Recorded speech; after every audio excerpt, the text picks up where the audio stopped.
In Yedid Nefesh, which is this, we recite every Friday night in other communities, sometimes on Shabbat afternoon, and even other communities sometimes every morning actually before they do Psukei de Zimra, the verses of song, we recite the lines, Kizek kama nichsof nichsaf, for so much has this yearning been, Lirot b'tiferet uzecha, to see your strength in its beauty, Ana eli machmad libi, please my God, the love of my heart, Chusana ave'al tit'alam, hurry please and do not hide yourself. The personal and intimate words of the author of this, it's a lover longing to connect with the beloved, but it hints at more than the erotic. It connects with the idea of a cleaving or a connecting to God. The notion of longing, a desiring of intimacy, or a closeness with the Holy One is at the root of the revelation in Judaism, particularly tonight on Shavuot, and it's woven into the closeness we seek with other human beings and with ourselves, with our community, and with Judaism as a whole. The mystics call this Deveikut, a spiritual clinging. And we find that root in the earliest words of the gorgeous and compelling book of Ruth, which we'll read on Monday, the second day of Shavuot, right after the famous line, wherever you go, I will go, your people shall be my people, which we've actually riffed on in a previous Torah slam. But right after that line, in verse 14 of the first chapter, we read, Vatisna kolan vatifkena od vatishak orpa lechamota virut dafka ba. They broke into weeping again, and Orpah kissed her mother-in-law farewell, and Ruth clung to her. That root, davak, dalid bet kuf, appears 59 times in the Tanakh. It appears in the book of Genesis, when we're told that a human being leaves their parental home and they cling, davak bi'ishto, they cling to a partner, find somebody else to make a life with. The union between two people with a deep and profound connection, so powerful they leave their families of origins to become their own union. The psalmist in 63:9, Dafka nafshi acharacha, my soul clings to you. Here, a spiritual connection between the writer and God, a spiritual romance, if you will. And many examples of this. Va'atem hadveikim ba'adonai Elohechem chayim kulchem hayom, which we recite every time we take the Torah out. You should hold fast to Adonai, your God. And then in Deuteronomy again, you should love the Lord your God, and you should cling to God, davka bo. And then again in Joshua, you should cling to God and serve God, b'chol levavchem u'b'chol nafshechem. Deveikut manifested through not a romantic love, and not even necessarily just through love with God, but through deed, in the way that we live our lives, to davek, to cling. The spiritual and religious experience of longing in Judaism is a practical and lived part of religious life. So tonight, we're going to ask, at my behest, they agreed to ask the question, what does it mean to cling in the modern era? What does it mean to cling to God, to have a connection to God or to other human beings, or to see clinging and longing as a spiritual journey, a religious journey? What do we do? How do we find wisdom in that notion? So how do we connect, long in a world at once so connected and also so distant? And we're each going to riff on that notion. And I'm going to start, because that's what they make you do after you sign a contract. For each of us here tonight, our longings and desires are different, sometimes even contradictory. What you might long for might be in direct opposition to what I might long for. Our gorgeous speaker tonight spoke beautifully about that tension when one community needs something different than another. And religion is often thought to be a vehicle for suppressing a longing, suppressing desire. But Judaism actually suggests a different way in which longing can transform us. It's a holy moving, bringing us closer to a sacred clinging to our values, to those that are beloved to us, and to our God, a source of deep hope and possibility. Longing is a universal experience. We long for the road not taken, for the love we lost, for the career track we didn't take because it was too risky or it didn't give us enough money. We long for a different life, or we wish our kids turned out differently, or we wish we had a different brain or a different body. Each of us has that desire that a world or our lives not be as it is, but as we wish them to be. If only my life could be like this. If only I had this in my bank account. If only I had this in my spouse. And when we do this type of longing, we create a certain otherness inside of ourselves through this kind of longing.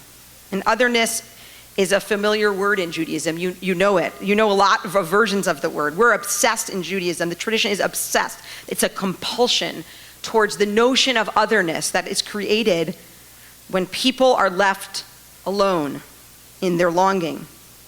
The ger, the foreigner, alone. The yatom, the parentless, alone. The widow, the almanah, alone. The childless person, longing. And the poor person, the dal, the rash, the evyon, many words for that.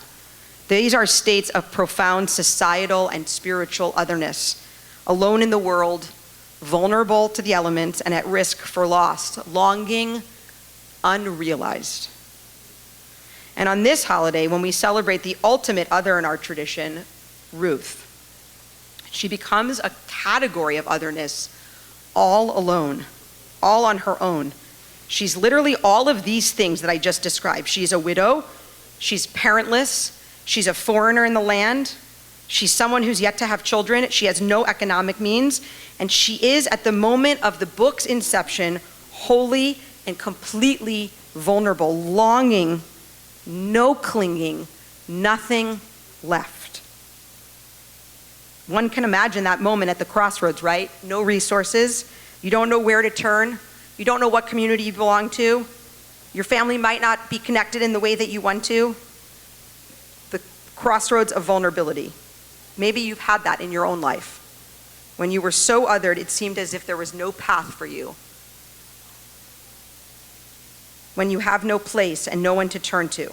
And this is the moment that life asks the hardest question.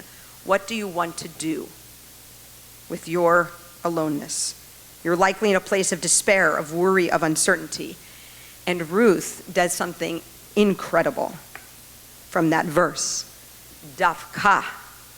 She clings, clinging to a promise, to a faith, to a possibility of connection, deeper than anything she could have imagined. She longs to not be alone, to not be separated, to not be othered, and she does it with her mother-in-law, someone who owes her nothing and who she owes nothing to.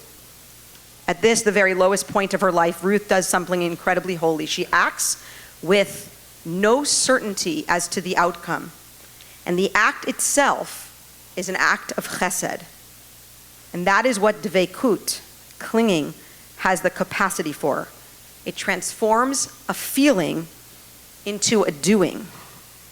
Ruth is willing to make herself a foreigner in order to place chesed at the heart of her life, in order to transform her reality. She longs for more, and she clings to Naomi to achieve that goal. And this act of arousal leads to chesed in others, in Naomi, in Boaz, and eventually in God. This is what chesed does. It breaks you away from longing and otherness, and it brings you closer to clinging, to love, to hope, to commitment, to yourself, to God, and to the other.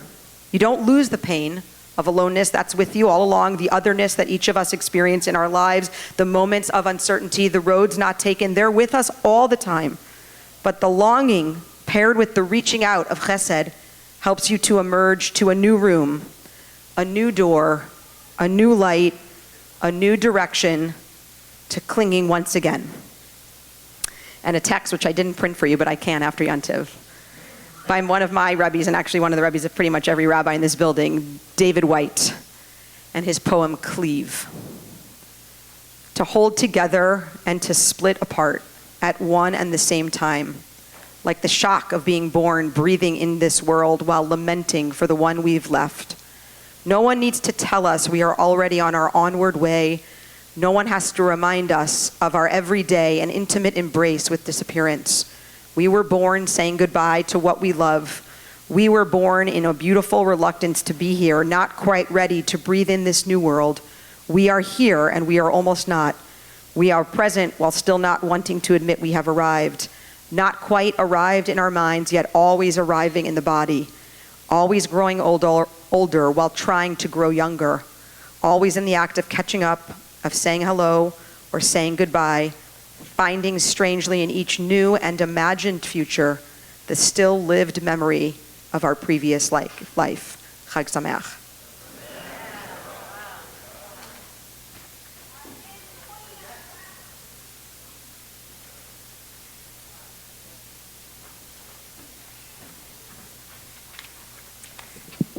Okay, Chag Sameach. I want to tell you two things before I actually start.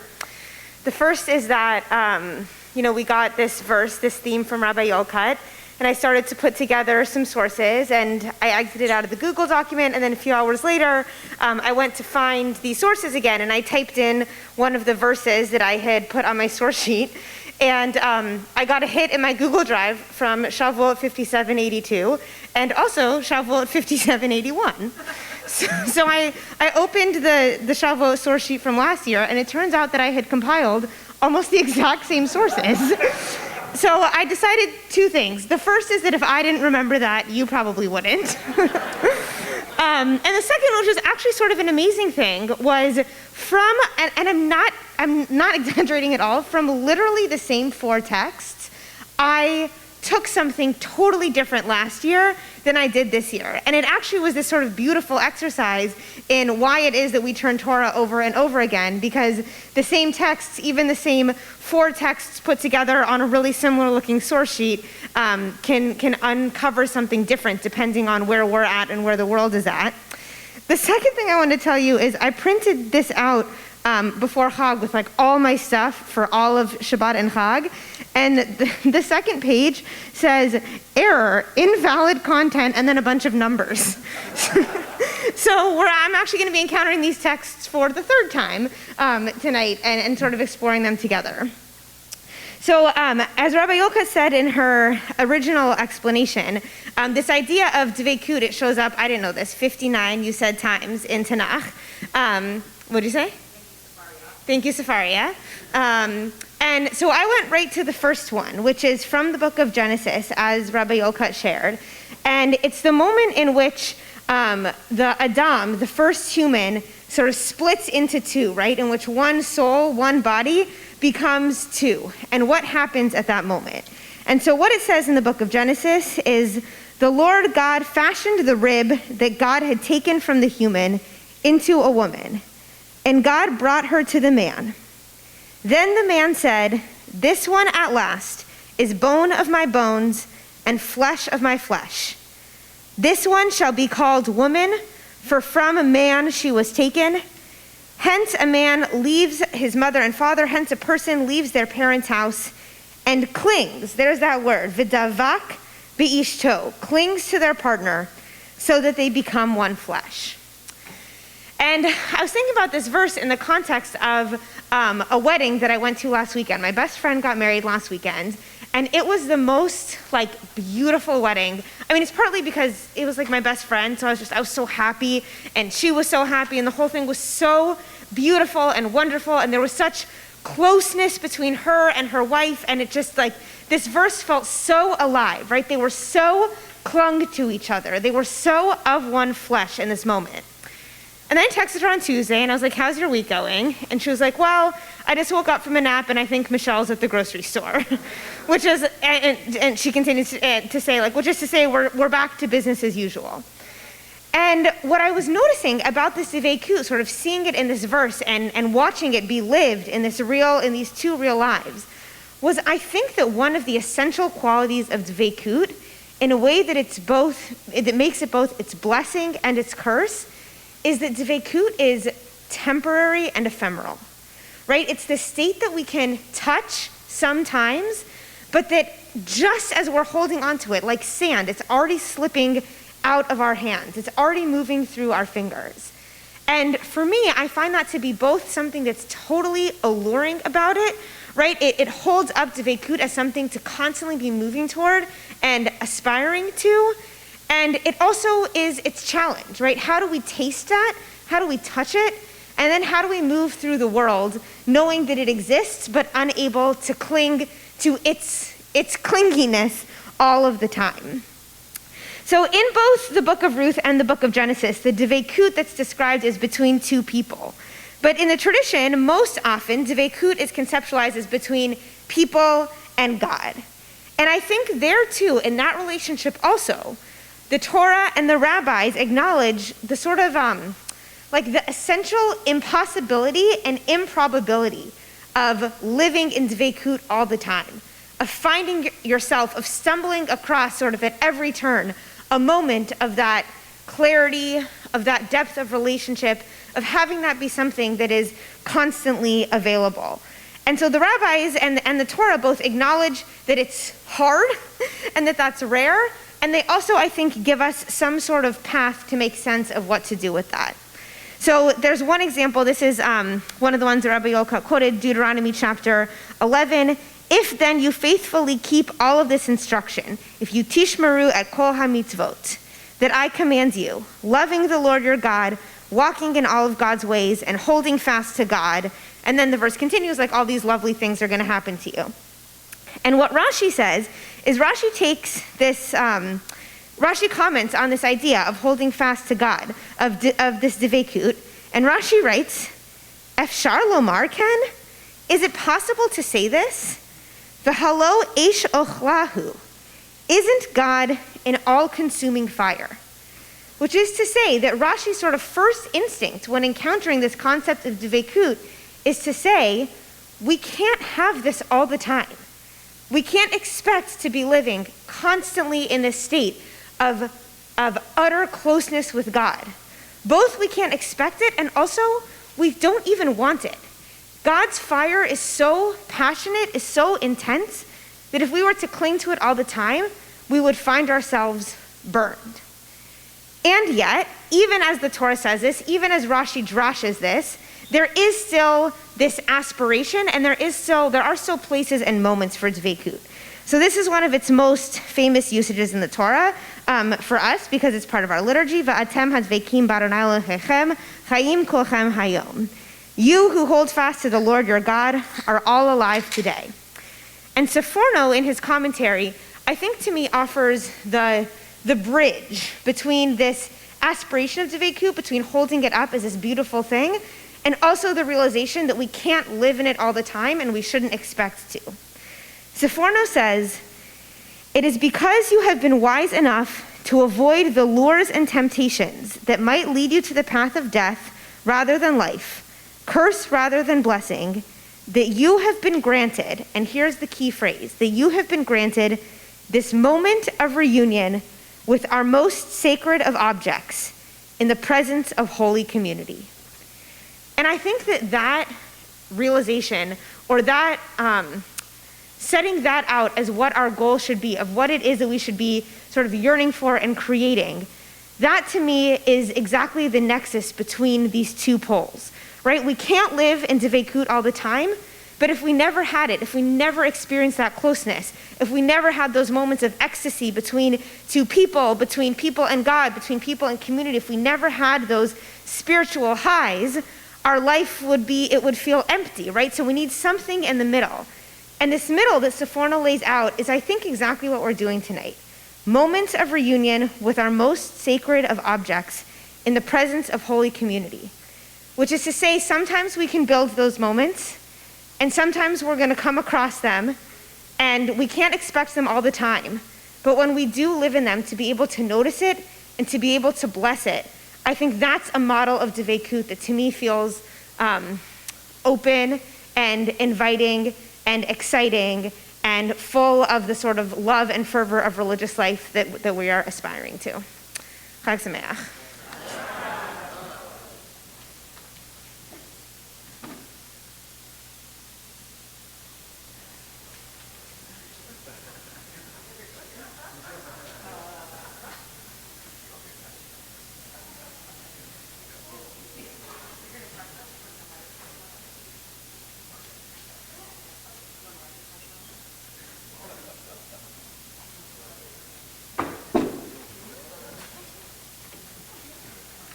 I want you to know I normally don't make a sheet, and I show up to these things and they all have sheets. So I made a sheet tonight and they're all yelling at me because I have a sheet and they think it's ridiculous. You said, are we making a sheet? And I said, you always make a sheet, so I'm making a sheet. Anyway, I always feel like I have no idea what's going on. So that is the truth. And so I followed my own Deveikut tonight. All right, so I'm going to come at this from the left side door. You don't need my sheet. I'm going to take you through this, but you'll have it in case you want it. And if it's helpful to you, it'll be in front of you. All right, so the Hasidic masters, they believe about God, ein od milvado. There is no separation between us and God. We all have, it's panentheism, that there is God in everything, in you, in me, in this microphone, in the flower that grows outside, in my innermost thoughts. And that's an important thing for you to hold as we look at this text tonight. So Deveikut, in the Zohar and then later in the Hasidic movement is developed as basically becoming one with your consciousness, to be able to take away all the things that are always getting in your way and to be able to focus on real lived experience. And when you can do that, and when you can calm your mind, and when you can be aware of this magnificent universe that we live in, there is the opportunity to be at one with the experience that we're in all the time, which is God's presence, Meloch ha'aretz kivodo, which is filling the entire universe all the time. But we are not always aware because I'm caught up in my sheet and the copy machine, and I have a twinge in my back, and I'm like, is that going to bother me tomorrow? You know, all the things that happen in our lives that take us out of the moment. And our minds are amazing at doing that, constantly being like, okay, I'm going to think about 5 things down the road and forget I'm not in this room anymore because I'm already thinking about, do I have enough groceries to get me through Shavuot? All right, so the Degel Machane Ephraim is who's in front of you. He's Moshe Chaim Ephraim, and he's Poland, 1750. He's the grandson of the Baal Shem Tov, the Baal Shem Tov being the creator of the Hasidic movement.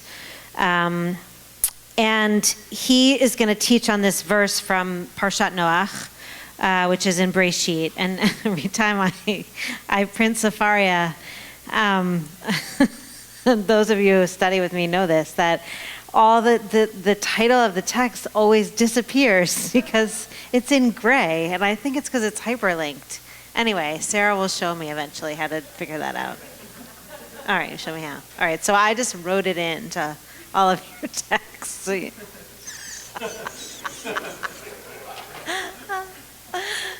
going to see Aaron's text is like, it has the Addis logo on the top and the boxes. The thing is, mine is like real shtetl. That's like, I'm the original, the OG. Whatever. Oh my gosh. Okay, here we go. All right, so this Breshit, this Parshat Noach, Zohar ta'aseh l'teva ve'el ama tachalena milmala ufetach hateva b'tzidat tasim. Okay, so this is God saying to Noach, make an opening for daylight in the ark and close it up with a cubit on the top. Put the entrance to the ark in its side. That's what we're going to focus on. The entrance of the ark, the petach hateva b'tzidah. Think about that for a second. I guess that's actually how we drive cars. The doors are on the side. But when I was thinking about it, I was like, that's an interesting idea. We always think about when you walk into someone's home, you're walking into the front door, right? You're walking into the front of the synagogue. We're always going in from not the side, but the front. I mean, and this is interesting, right? Noach is building the ark, and God is saying, probably because how would you get on the top? But it's just interesting, like you're going to enter the side instead of the front.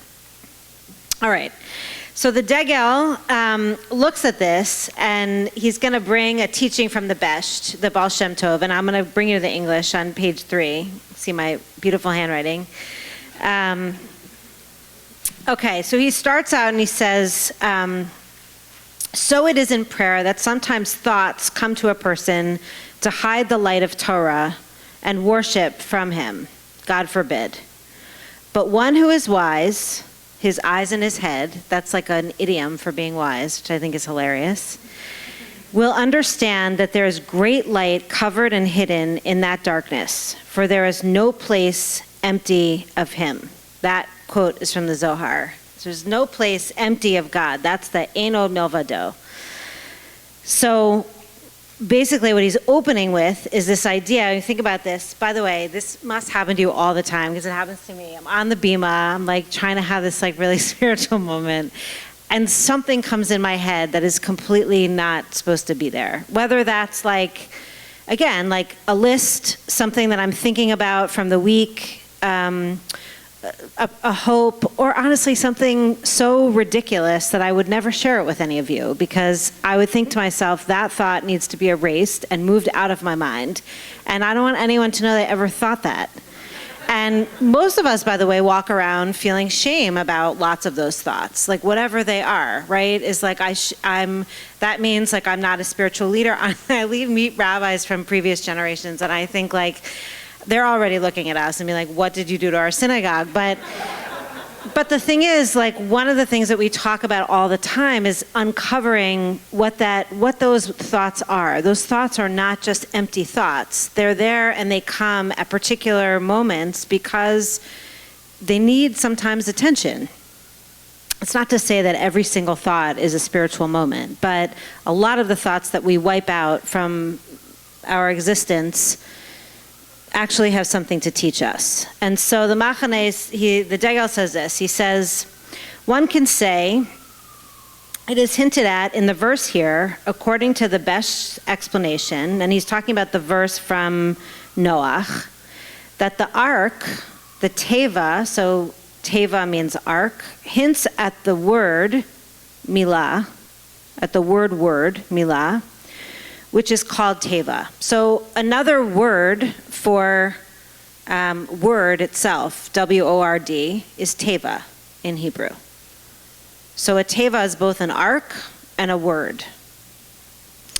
So he says, as it is written, make an opening for daylight in the ark, in the teva, and he said that one should enlighten the word, the teva, which comes out of your mouth. And he expanded on this. He's talking about the Baal Shem Tov said this. This is what is said in the verse here. If you see that sometimes the light is covered, light in the world, right? That's how the Chassids uncovered holiness in the world. They would find some hidden relationship, right? It's like what Gadir was talking about tonight. It was like all those moments where she talked about the fabric of language and how language matters so much, right? When we uncover what it really means, we actually can open up societies in a very different way than when we talk about them as divisive or not Jewish, right? All the ways that we seek to exclude. So when we uncover light, it is not seen or recognized at all, and you don't know what to do to open the covering and reveal the light. Concerning that, it is said, the entrance to the ark. That is, the darkness itself. There is certainly great light. It is only that it is hidden, as mentioned above. And it is not in the heavens, neither is it beyond the sea. The thing is very close to you in your mouth. Okay, let me unpack this for a minute. So what the Degel is saying here is that just like Noach had to create an opening, a petach, right? He had to create an opening. It was on the side. It wasn't where you'd normally expect it. It wasn't right as you entered the ark. It wasn't the front of the building, the front of this beautiful thing that he created. It was from the side.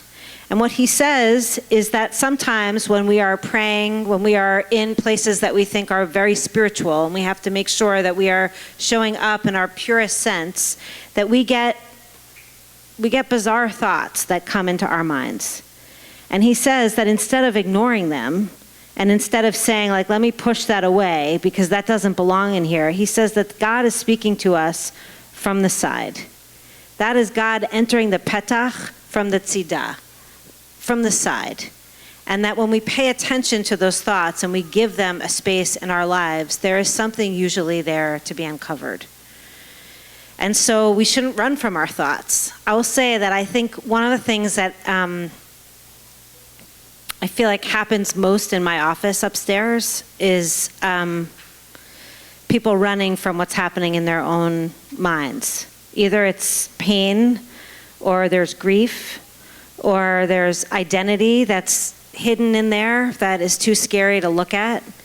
And that sometimes when there's something repeating itself over and over and over to us, that it actually needs attention. And it's coming in from the side, right? It's not directly hitting us. It's coming in from the side, and we need to turn and pay attention to it. What does this have to do with Deveikut? So Deveikut, if ein od milvado, if God is everything, everywhere in the world, panentheism, right? God is in the thoughts, God is in the prayers, God is in the petach, right? That opening. Then actually those thoughts that we seek to push aside are thoughts that actually carry a key to a new door for each one of us. It's the opportunity to have unity in ourselves because of something we have faced, something we have decided to pay attention to, and sometimes some kind of adverse piece of our lives that we need to actually go into in order to reach the next level, the next height, the next ramah of our spiritual lives. And for the Chassids, each level that you climb, you get closer to what is Ein Sof, which is God in everything, everywhere, in our full being, as a completely pure soul. And so next time you have one of those machshavot tzarot, you have those bizarre thoughts, first laugh at yourself, and then listen, pay attention. It might just be a teva. It might be an arc that's going to carry you from one place in your life to the next rung. Ken Yiratzon, may it be so.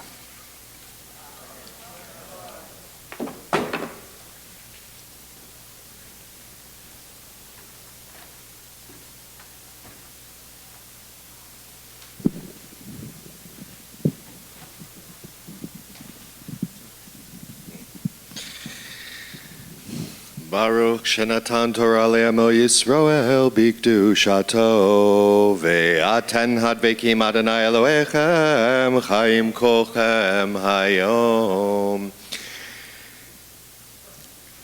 What's the next thing that happens? So that is the end of the process to call the first reader up to the Torah. The very next thing that happens is what? The Aliyah.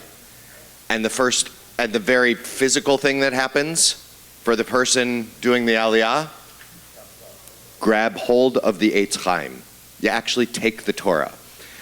So the last words are, Va'aten hadvekim b'Adonai Elohechem chaim kolchem hayom. But you who are clinging to God, you're still alive today. And then we actually literally take into our hands the Eitz Chaim Hi, the tree of life. Look,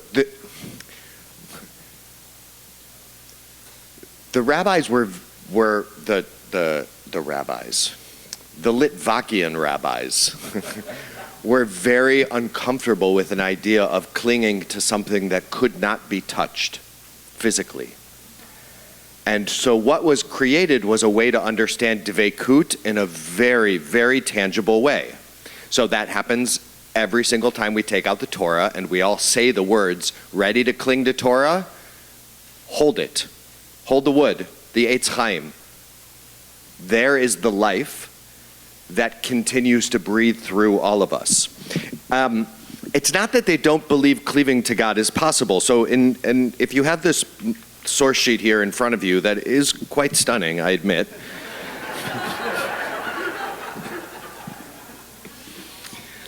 But it is kind of small, and I did take a picture of the Sefer HaChinuch because I just did not like the way it was rendering off of Sefaria.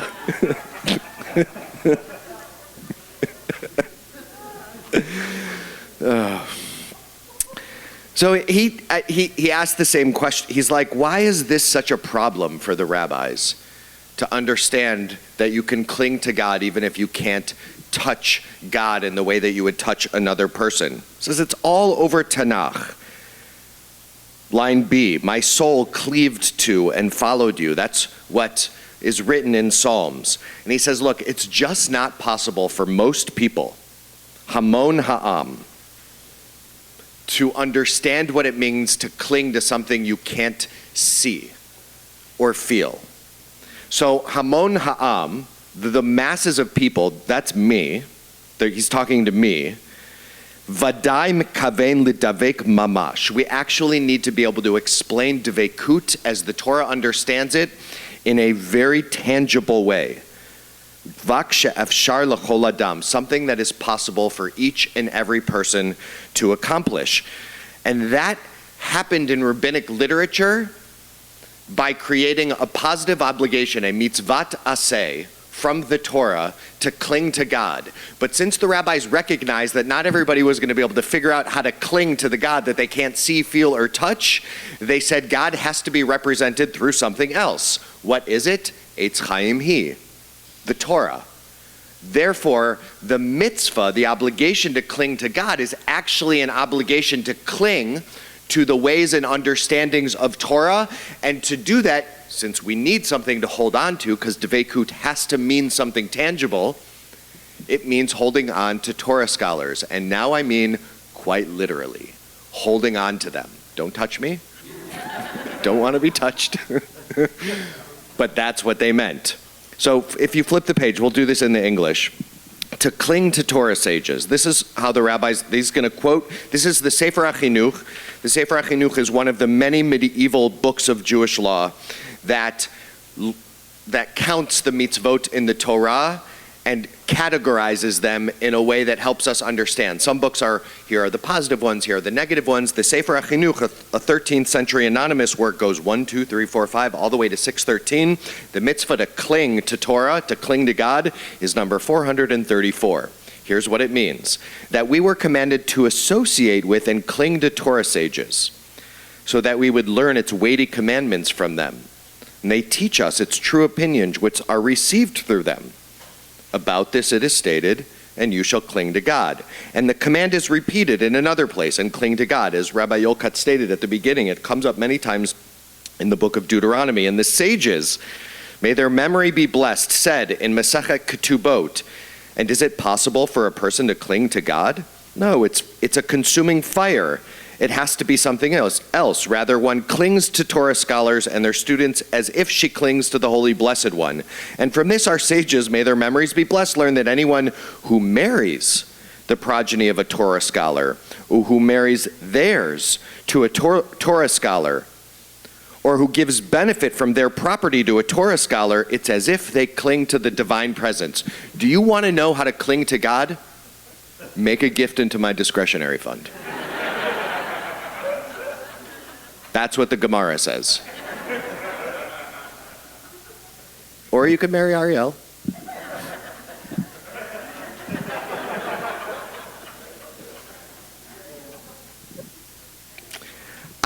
Look, that's how uncomfortable they were with the idea that there could be a mitzvah in the Torah that did not have a very specific way to fulfill it. In their mind, they go through the translation process of there has to be something to touch. It's Torah. And so find the Torah in the world and hold it. And what's beautiful about this is the Torah flows through a person in the understanding of the rabbis. They did not say buy a book. put yourself close to people who breathe Torah, and you will understand Deveikut, what it means to be close to God. The thing that I love about this, and it seems very legal. It seems like here's how you fulfill the 434th commandment. But all of a sudden at the end, the Sefer HaChinuch drops this in, and they also expounded in Sifrei Devarim 49, and to cling to God, the study of words of Agadah. Because through studying the words of Agadah, narrative, stories, midrash, you will recognize the one who spoke as the world came into being. And herein, for me, lies the perfect tension that many of us are sitting right in between most of the time. Halakha and Agadah, the doing of the law and the reading of our lives and our stories into the spaces between the law so that we can fully understand what it means to do Judaism in the world. It is both what we do and who we are, how we perform and what we understand about that performance. Here's how, and Heschel describes it beautifully, but I'll let you take that and read that on your own. I think Deveikut is right smack in the middle of Halakha and Agadah. So maybe you know there's a mitzvah in the Torah, it's called Shiluach HaKen. It's about shooing away the mother bird. Before you take the eggs, before you take the chicks, the mother bird cannot see the cruel thing that you're about to do. And there's a disagreement as to whether or not you are being compassionate to the mother bird. And other sages say, no, this is to shoo the mother bird away and take something is cruel no matter what. And that we are actually putting ourselves into the space of cruelty so that we can then understand through mitzvot what it means later on to be a compassionate person, which is to say it's a really hard mitzvah to understand. And I didn't really understand it, and I'm not so into birds, until we had a nest in our backyard very recently. And the nest was right above Ariel's window, and all of a sudden one day there are 3 little birds like chirping out of the nest. And I walked outside and I almost stepped on the 4th because it was on the ground. And its leg was broken, like clearly broken. There was one leg, it was like sticking out this way. It had fallen out or something. And I said to Penina after I saw it, I was like, we gotta fix this bird. We gotta call some, we have to do something because one, it's right on like our back patio, so something's gonna step on it. And so she called and they said, don't touch the bird. This is nature. This is how nature works. You don't take things out of nature and put them into safe places. You leave them where they started. So I started watching that little bird. Every time I walked outside, I would be like, where are you? And it was hopping around and moving around and it was in the shade. And then all of a sudden I saw there are 2 of those little mousy squirrels. They're horrible. They're like this big. You know what I'm talking about? What are they called? Chipmunks.